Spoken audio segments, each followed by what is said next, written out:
चलिए ठीक है, हम लोग क्लास को स्टार्ट करते हैं। डिटरमिनेंट, एक मिनट।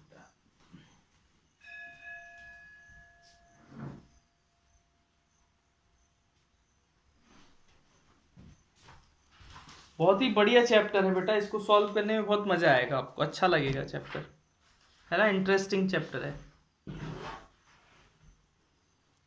आपने बेटा मैट्रिक्स क्या पढ़ा था?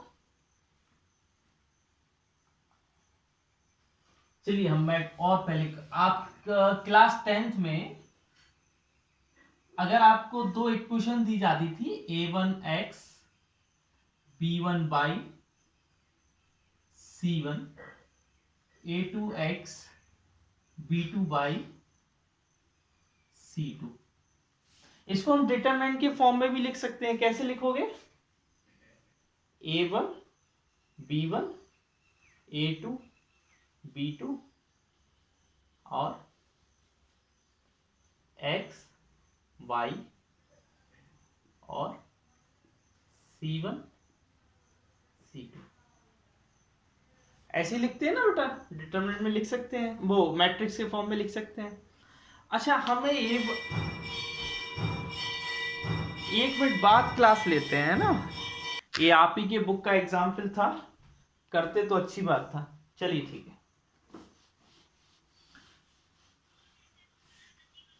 नहीं, 0 नहीं आता बेटा, देखना फर्स्ट एग्जाम्पल है, चेक कर लेना आप, है ना। देखो बेटा क्या है, अगर आपको दो इक्वेशन दी हैं तो आप उनको मैट्रिक्स के फॉर्म में लिख सकते हो। अब आप मैट्रिक्स के फॉर्म में लिख सकते हो तो इसका मतलब है कि इसका कुछ ना कुछ सॉल्यूशन होगा, एक्स और वाई की कुछ ना कुछ वैल्यू होगी। बेटा हम लोग क्लास 10th में एक्स और वाई की वैल्यू कैसे देखते थे कि अगर a1 upon a2 is not equal to b1 upon b2 है, तभी उसकी कुछ ना कुछ वैल्यू आएगी, और वो वैल्यू क्या होगी? यूनिक होगी। क्या होगी? यूनिक होगी। ठीक है ना। अब हमें इसी तरीके से क्या होता है, जब हम मैट्रिक्स को डिटरमिनेंट की फॉर्म में करते हैं ना, तो हम वही यूनिक वैल्यू देखते हैं उसकी, वही कि हमारा ये मैट्रिक्स एग्जिस्ट करता है कि नहीं, मतलब कोई यूनिक वैल्यू उससे रिलेटेड है कि नहीं है। देखो अब आपको हम थोड़ा सिंपल लैंग्वेज में समझाएं, ध्यान से देखना।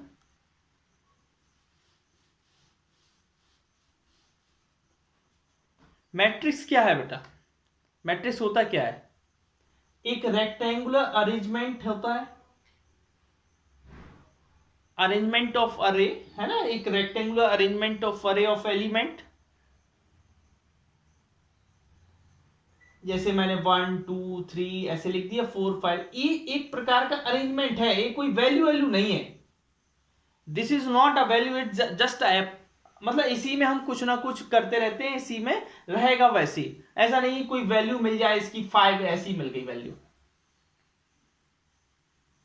ये नहीं होता है। इसकी कोई एक सिंगल वैल्यू नहीं मिलेगी, एक यूनिक वैल्यू नहीं मिलेगी।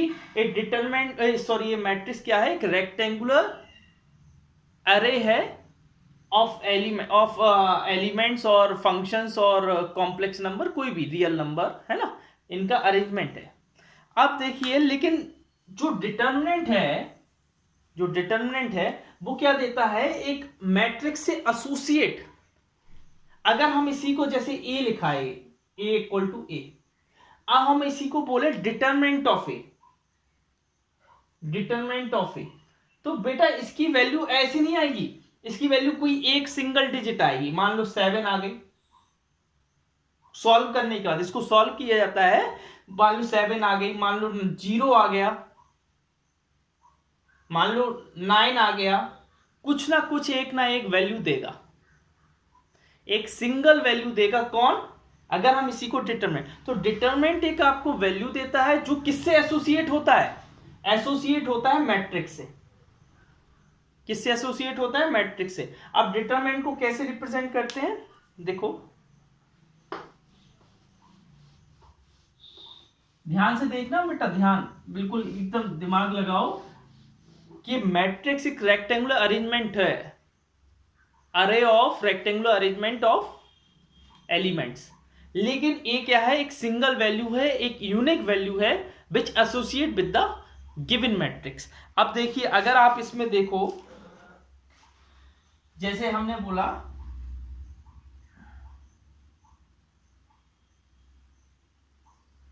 ऐसा number, the number which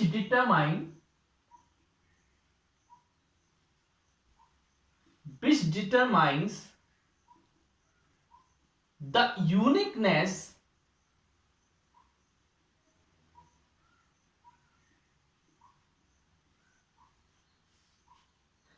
the number which determine the uniqueness of solution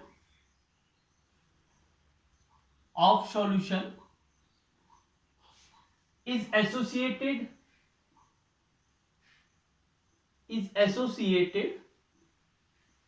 with matrix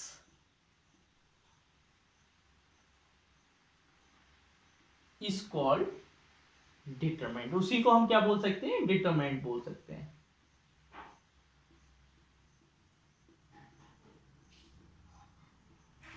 देखो बेटा हम फिर से बोल रहे हैं, जैसे हमने a1x plus b1y plus equal to c1a2x plus b2y equal to c2 देते थे, तो हम तभी बता पाते थे कि a1 upon a2 is not equal to b1 upon b2, तभी इसका क्या आएगा, एक सॉल्यूशन आएगा।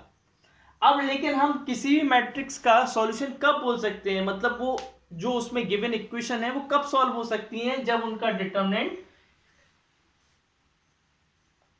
जो डिटरमिनेंट की वैल्यू है वो एग्जिस्ट करे, डिटरमिनेंट की कुछ ना कुछ वैल्यू आए जो एसोसिएट है उससे, ठीक है ना। अब देखिए आपको इट इज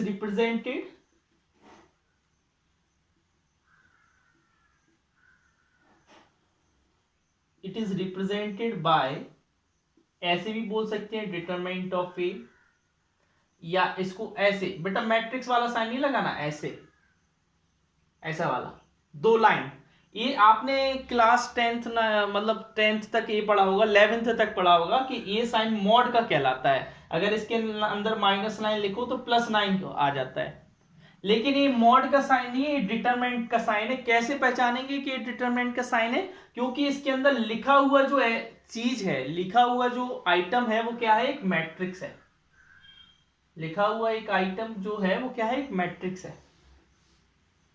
ये एक मैट्रिक्स है, इसलिए इसको हम डिटरमिनेंट बोलेंगे, इसलिए हम इसको क्या बोलेंगे बेटा, डिटरमिनेंट बोलेंगे। और एक क्या देगा, एक यूनिक वैल्यू देगा, किसी भी मैट्रिक्स की क्या देगा, यूनिक वैल्यू। अब एक चीज आप जानते हो बेटा, डिटरमिनेंट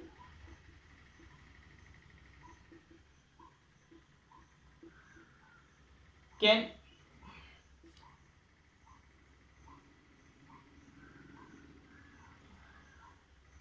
डिटरमिनेंट स्क्वायर मैट्रिक्स का ही डिटरमिनेंट निकलता है, तो हम इसको ऐसे लिख सकते हैं, determinant can find only of square matrix. किसका निकल सकता है बेटा, स्क्वायर मैट्रिक्स। स्क्वायर मैट्रिक्स का ही क्या निकल सकता है, डिटरमिनेंट निकल सकता है। आप बोलो कि जैसे ये बोलो, आप बोलो 3x2 का डिटरमिनेंट होगा क्या, नहीं होगा। आप बोलो क्या 2x1 का डिटरमिनेंट होगा, नहीं होगा। Determinant can find only of square matrix, केवल स्क्वायर मैट्रिक्स का ही डिटरमिनेंट निकल सकता है, और किसी का है नहीं निकल सकता है। बोलो यहां तक कोई प्रॉब्लम, पहले ये बताइए, is there any problem to here.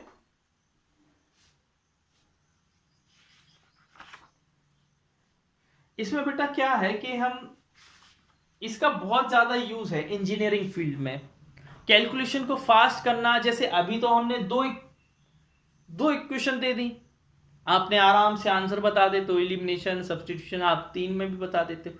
लेकिन मैं हजारों इक्वेशन दे दूं, 2500 इक्वेशन दे दूं, 50 इक्वेशन दे दूं, then you will not able to solve these equations. फिर आपको क्या करना पड़ेगा, इन डिटरमिनेंट मैट्रिक्स का कुछ ना कुछ कंसेप्ट लगा के ही सॉल्व करना पड़ेगा। इनकी जो आप बड़े बड़े वेबसाइट, बड़े बड़े कैलकुलेटर ये सब चलाते हो, वो हमारे मैथ का एक बहुत अच्छा एग्जाम्पल है। उसमें स्पीड, कैसे स्पीड, एक बटन दबाइए आपका सॉल्व हो जाता है। तो उसमें पहले से कोड लिख दिए हैं। जो इंजीनियर होते हैं, कंप्यूटर साइंस इंजीनियर होते हैं ना, वो इन सब चीज़ों को पढ़ते हैं, फिर वहाँ पर आईआईटी एनआईटी में जाकर अप्लाई करते हैं। बेटा जब वो उनको एक आईआईटी इंजीनियर को अभी कुछ दिन पहले 1 करोड़ का पैकेज गया, मतलब उसको एक साल में 1 करोड़ रुपए मिलेगा। एक साल में 1 करोड़। अब 1 करोड़ में उसे कुछ अपना देना नहीं पड़ रहा है, उसको बैठे घर में बैठे बैठे अपना माइंड का यूज करना पड़ रहा है। और माइंड में सिर्फ उसके क्या है, ये सब चीजें हैं, कंप्यूटर की लैंग्वेजेस हैं, इन सब का यूज करके वो घर में उसका 1 करोड़ रुपए आता है। तो इस तरीके से इन सब का यूज है, मतलब बता रहा हूं, इंजीनियरिंग साइंस फील्ड में इस सब का यूज है। चाहे वो कोई भी फील्ड हो, चाहे वो हमारी मेडिकल फील्ड हो, चाहे हमारी स्पेस फील्ड हो, मतलब स्पेस से एरोनॉटिक्स होते हैं ना, एरोनॉटिक्स इंजीनियर, हर फील्ड में कहीं ना कहीं इसका यूज हो जाता है। डिटरमिनेंट को इससे भी या इससे हम लोग इसी तरीके से ज्यादा लिखते हैं, डिटरमिनेंट को इस तरीके से ज्यादा लिखते हैं, ठीक है ना। ये देख रहे हो ना। अब आप देखिए, स्क्वायर मैट्रिक्स के ही डिटरमिनेंट होते हैं, ये भी आपको मैंने बता दिया। अब जैसे आपको एक क्वेश्चन दे रहा हूं, 2/2 का है, जैसे एक क्वेश्चन है a इक्वल टू, जैसे a लिखा है, इसमें जैसे a इक्वल टू डायरेक्ट आपको ऐसे दे दिया 1 3 4 6, इसका मतलब उन्होंने ये डायरेक्ट साइन लगाया, तो इसका मतलब हमें डिटरमिनेंट निकालना है। अगर वो यहां पर ऐसे ऐसे कर देता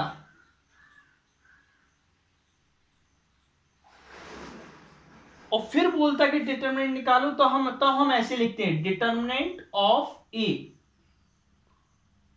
लेकिन अभी उसने इस पे ही लगा के क्या दे दिया हमको, ऐसा दे दिया। अब इसको सॉल्व करना है 2/2 को, बड़ा सिंपल होता है 2/2 को सॉल्व करना डिटरमिनेंट। देखो कैसे सॉल्व करेंगे, इसका मल्टीप्लाई इसको कर दो, हेलो, 1 का 6 से करोगे क्या आएगा,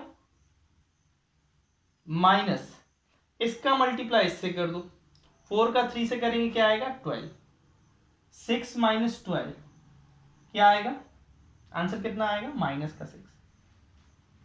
बताइए यहां पर कहीं पर भी प्रॉब्लम हो पूछो हमसे। अभी बहुत बेसिक है, अभी आगे चल के बहुत कुछ सीखना है इसी चीज में।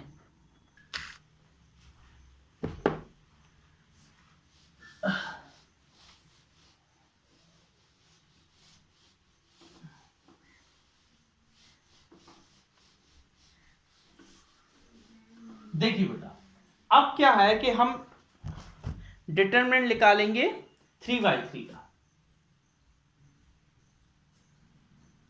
डिटरमिनेंट, फिर एक हम डायरेक्ट फॉर्मूला भी बताएंगे, है ना, लॉ ऑफ सारूस होता है, हम वो बताएंगे, डिटरमिनेंट ऑफ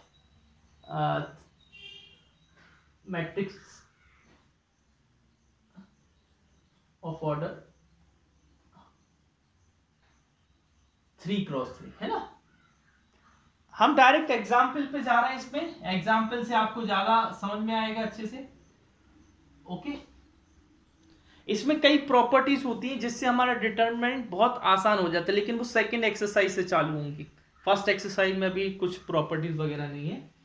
देखिए अगर जैसे मैंने लिख दिया 1 2 3 4 5 6 7 8 9, बेटा आप लोग इस डिटरमिनेंट को किसी भी तरीके से सॉल्व कर सकते हैं, किसी भी तरीके से, किसी भी तरीके से, मतलब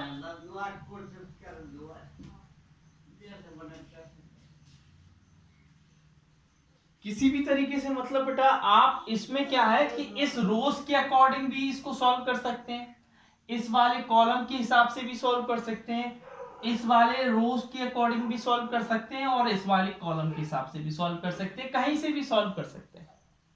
you can solve from any, इधर से भी कर सकते हैं, जहां से आपका मन करे वहां से कर सकते हैं, यहां से भी कर सकते हैं, कोई दिक्कत नहीं है। लेकिन हम लोग जहां से ज्यादा, हम लोग सॉल्व कहां से करते हैं, जहां पर ज्यादा नंबर ऑफ जीरोस हो, हम लोग कहां से सॉल्व करते हैं, we solve where the maximum number of zeros written, है ना, वेयर द मैक्सिमम, क्योंकि वहां से सॉल्व करना हमारा आसान होता है, maximum number of zeros line. ठीक है, अभी तो हम बिना जीरो वाला ले रहे हैं, जैसे मैंने एग्जाम्पल में लिया है, यहां पर ध्यान से देखना, 1 2 3 4 5 6 7 8 9। बेटा हम भी इधर हॉरिजॉन्टली से करते हैं और बाकी लोग भी हॉरिजॉन्टली से ऊपर वाली फर्स्ट वाली रो से करते हैं, और आपको भी फर्स्ट वाली रो से करना है, क्योंकि वो सिंपल होता है ना, वहां से करना हमारे आंखों के सामने सिंपल होता है।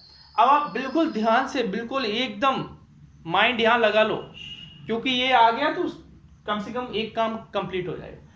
इधर जो फर्स्ट नंबर लिखा है वो यहां लिख देना है। देखो ए वाला आपका होता है पॉजिटिव साइन का, ये होता है नेगेटिव साइन का, और ये होता है पॉजिटिव साइन का। पॉजिटिव नेगेटिव पॉजिटिव, ऐसे अल्टरनेट चलता है। आपने इधर 1 लिखा,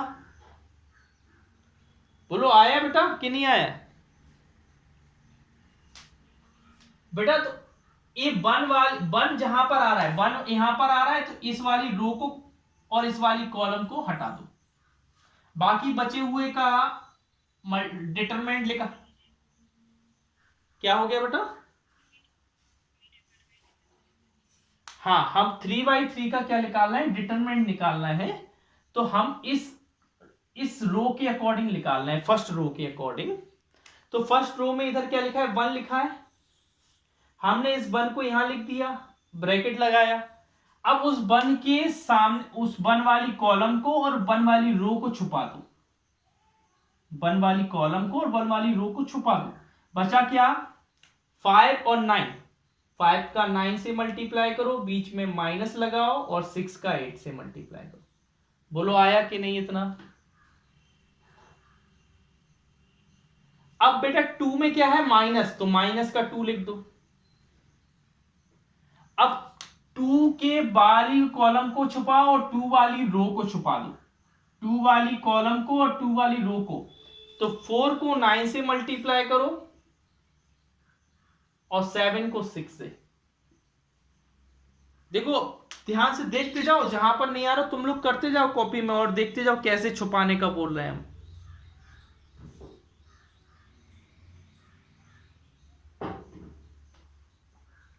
आ गया? अब बेटा हमने लिया एलिमेंट 3 वाले कॉलम को छुपा दो और रो को छुपा दो, और मल्टीप्लाई कर दो 4 का 8 से, माइनस 5 का, 4 का 8 से, 5 का 7 से, है ना। क्या आएगा, 45 minus 48 minus 2, 36 minus 42 plus 3, 32 minus 35 minus 3 minus 2 minus 6 plus 3 minus 3 minus 3 plus 12 minus का 9, कितना आ जाएगा, 0। पहले ये बताओ बेटा डिटरमिनेंट निकालने आया कि नहीं आया, पहले आप आराम से पढ़ लो उसको। हाँ देखो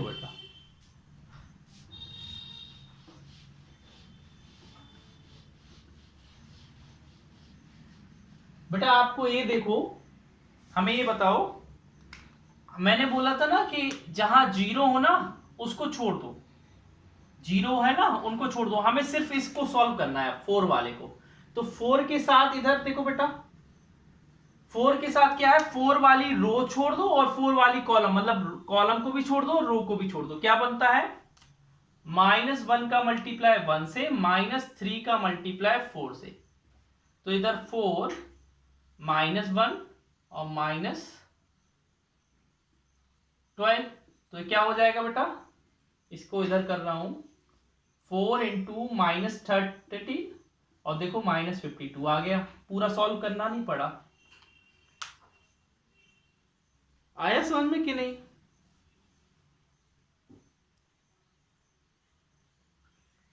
अगर आपको बेटा जो जीरो वाले, देखो जीरो वाले तो वो वैसे ही जीरो हो जाएंगे ना, तुम सॉल्व करोगे तो वो वैसे ही जीरो हो जाएंगे तुम्हारे। देखो इसमें जब तुम सॉल्व कर रहे होगे तो तुम्हारा सिर्फ जीरो से काफी चीज जीरो हो रही होगी। तो हमने इधर देखो 2 जीरो है ना, तो हम सिर्फ 4 से करेंगे। हमने इस बार किस साइड से सॉल्व किया, इस साइड से सॉल्व किया। कंफ्यूज नहीं हो ना, कंफ्यूज बिल्कुल नहीं होना। अब जैसे यहां पर है, यहां पर 2 जीरो है, देखो दिख रहे हैं 2 जीरो, हेलो, तो हम किसको सॉल्व करेंगे, -1 को सॉल्व करेंगे। अब -1 बाहर लिख देंगे, और बीच वाले में तुम जानते हो बेटा कि एक माइनस आता है, और बीच वाले में एक माइनस आता है कि नहीं, जब भी बीच वाले से सॉल्व करो, हेलो। हाँ, तो अब आपको बेटा हमने बोला ना, जिसके हिसाब से सॉल्व करो तो उसकी रो और उसकी कॉलम को हटा दो। तब हमारे पास क्या बचा, 3 का मल्टीप्लाई -5 से करेंगे, -3 का मल्टीप्लाई -1 से करेंगे, तो ये इधर हो जाएगा +1, -15 और प्लस का 3, तो माइनस का 12 आंसर आ जाएगा। चलिए बताइए अभी कहां प्रॉब्लम है आपको, आप तो हमें समस्या बताओ। यहां एक और तरीका है सॉल्व करने का, लॉ ऑफ सारूस। एक सिर्फ हम ही बताएंगे, कोई और ऐसा नहीं बताएगा कि आपको लगेगा कोई और बता रहा है। लॉ ऑफ सारूस होता है, ठीक है, डिटरमिनेंट को सॉल्व करने का होता है तरीका। अब जैसे मैं आपको एक डिटरमिनेंट दे रहा हूं,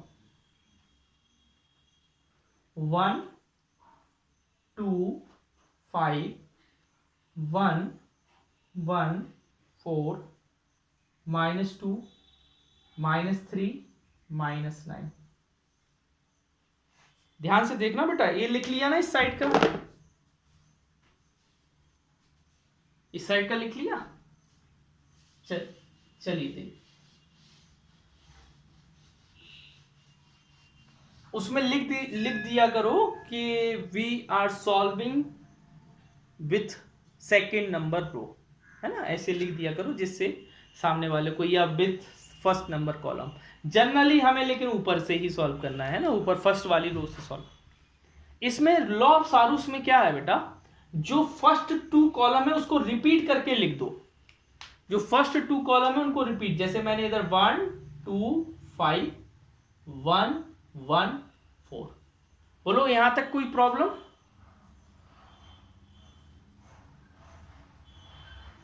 अरे बोलो भाई कोई प्रॉब्लम। फिर ऐसे 2 ब्रैकेट बना लो और बीच में लगा दो माइनस, ऐसे 2 ब्रैकेट बना लो और बीच में लगा, और फिर ऐसे डायगोनली मल्टीप्लाई करो, ऐसा पहला डायगोनल, दूसरा डायगोनल, तीसरा डायगोनल। तो पहला मल्टीप्लाई करेंगे तो 5 -10 प्लस, ऐसे करेंगे 40 -12, फिर करेंगे 9 दूनी 18 -18। फिर बेटा उल्टे में कर दो, उल्टे में, उल्टे में बोले तो ऐसे 1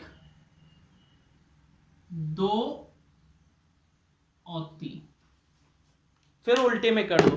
उल्टे में करेंगे तो माइनस का 9 प्लस माइनस का 15 प्लस 4 दूनी 8 दूनी 16 माइनस का 16। चलिए बेटा सॉल्व करिए, 30 40 माइनस का 40 माइनस 16 9 25 25 40 और एक प्लस का 40, जीरो आ गया। अब आपको कई मेथड, दो मेथड बता दी मैंने सॉल्व करने के लिए, एक लॉ ऑफ सारूस भी बता दिया और ये भी बता दिया। बताओ कोई प्रॉब्लम यहां पर?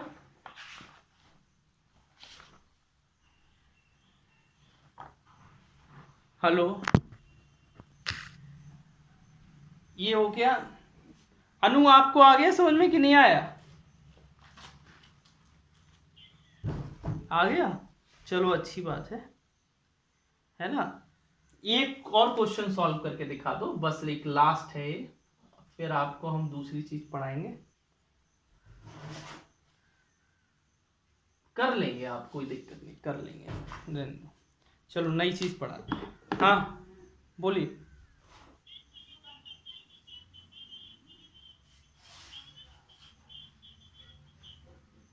नहीं बेटा, ऐसा नहीं कर सकते, ठीक है।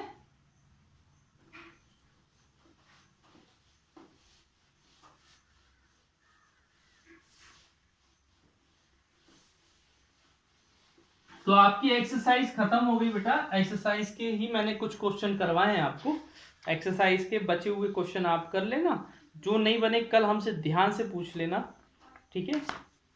अब हम आपको प्रॉपर्टीज करवाते हैं डिटरमिनेंट की।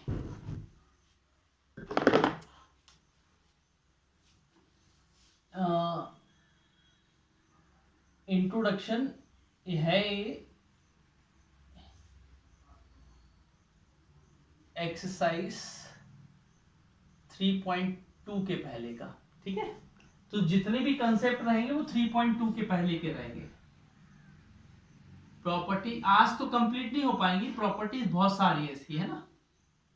Properties of matrix, sorry determinant,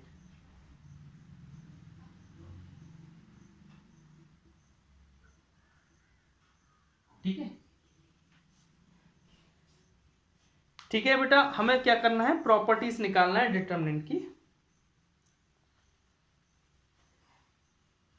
अब डिटरमिनेंट की, सॉरी बताना है डिटरमिनेंट की प्रॉपर्टीज। जैसे पहली प्रॉपर्टीज है, अगर आप रो और कॉलम को इंटरचेंज कर देते हैं तो डिटरमिनेंट की वैल्यू चेंज नहीं होती है। जैसे मैं एक एग्जांपल देता हूं, इधर लिख लो, if we change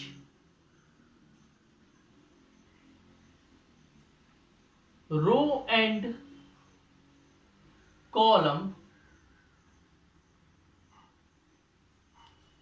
of matrix, their determinant value उनकी डिटरमिनेंट की वैल्यू रिमेन अनचेंज्ड,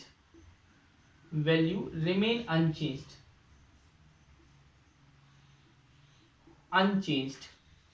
देखो मैं एक एग्जांपल दे रहा हूं, है ना। जैसे ए है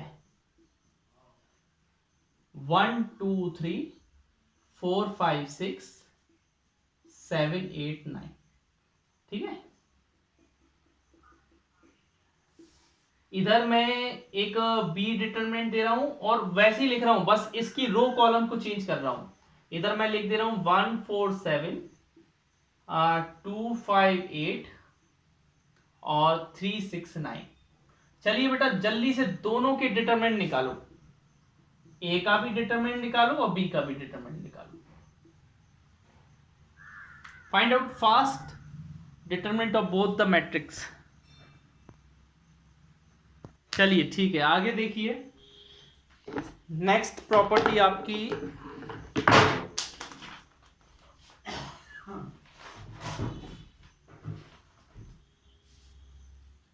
प्रॉपर्टी 2a है, व्हेन, जब दो रो को, व्हेन टू रो और कॉलम, जब दो और रो, दो रो और कॉलम को इंटरचेंज करें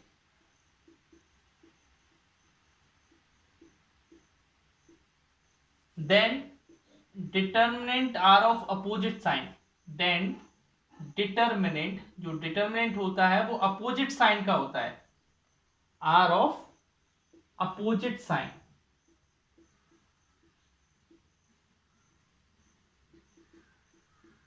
ठीक है, अब जैसे मैं आपको एक डिटरमिनेंट दे रहा हूं यहां पर, ध्यान से देखना।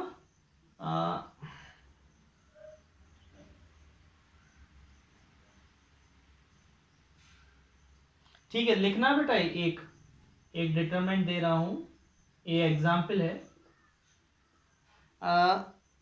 1 0 0 0 1 0 1 2 4। ठीक है बेटा, अब इसमें हम बी में क्या कर दे रहे हैं, एक बस रो को इंटरचेंज कर दे रहे हैं, मतलब हम ऐसे लिख दे रहे हैं 0 1 0, ठीक है, और 1 0 0 और 1 2 4। देखो मैंने किसको इंटरचेंज किया, देख रहे हो, मैंने किसको इंटरचेंज कर दिया, ए वाली चीज मैं इधर ले आया, ए वाली चीज मैंने इधर ला दी और ए वाली चीज मैंने इधर ला दी। अब दोनों का डिटरमिनेंट निकालो, क्या आता है बेटा, हेलो। इससे हमें पता चलता है कि डिटरमिनेंट की अगर कोई भी दो रो को या कोई भी दो कॉलम को आपस में बदल दिया जाए, उसकी जगह उसको कर दिया जाए और उसकी जगह उसको कर दिया जाए, तो आंसर में चेंज नहीं आता है, सिर्फ साइन में चेंज आता है। अगर पॉजिटिव है तो नेगेटिव आ जाएगा, नेगेटिव है तो पॉजिटिव आ जाएगा। दोनों प्रॉपर्टी समझ में आई कि नहीं?